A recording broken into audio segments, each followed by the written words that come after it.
Kimpavita tozalaki na bango bafumu bafumupadi bafumukosi baelongo nyonso mululu esalami na lolenge ebongisa bakesala ngo tozongisika matondo na maimanso tata mfumutulendo asaleli biso tika te matondo ezonga na mboka na bango mpe na kimia na balongo nyonso ngeta matondo mingi ngai babino mwakosi kamaladwa lelo na mokolo ya bokanisi etumba oyo baboko na biso baboko na biso bakundaki etumba bamosusu bakataki bango maboko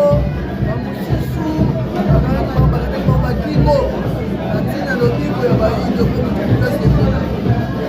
lelo bomoni toza na elongo na pembeni na biso na ndeko lomba lomba oyo lelo biso bangunza totindi ye azala kandida ya Kinshasa mpona nini religion africaine ezalaka na balobeli te o etumba oyo toza na mokolo esenga na plan politique babengi mayala tosala mpe na balobeli matelo mingi mpona biso topesi bino lokokosi topesi yo kani bato de commandement kende sala oyo ya malamu oyo kosepelisa pepe mo matelo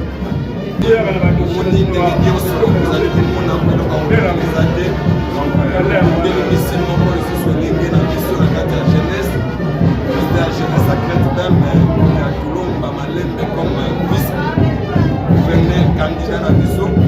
alors toyaki lelo mpona kopresente nyonso wana mpe kopesa yango na mokili aleki eyebete toza deja na évolution mosusu tozokoluka kosala oyo epesi lokumu na kati ya bangunza oyo ya solo bangunza bamonaki bato pamba lelo bososolo ezongi kati na bato ke moko oyo po etambola malamu esengeli maloba ya bangunza yango tata alobaki akokotisa bana na ye na kati ya solo ya bakonzi ya mboka na biso mpona nini mpona kolongola nyonso ya makolo ezomindima na kati ya mboka oyo po ete ebele ya bayo bazotambwisa baza bapaya mpona nini akotani na misioni akobotani na katolike akoli epai oyo biso bangunza esika na biso na kati mpenza ya gouvernement mpe ya mboka kongo ezali te badata lokola balakaki likambo na bango ebandi kokokisama nini bangunza bazwa nzela bakota basala misala epai wana soki ngunza koti abandi kosala mosala mono ayebi tata kimbangu kasa koya komema nde makambo na biso bayindo akotisi yango na kati ya mboka me na kati ya bapaya tokobandaka kaka kobaluka esika moko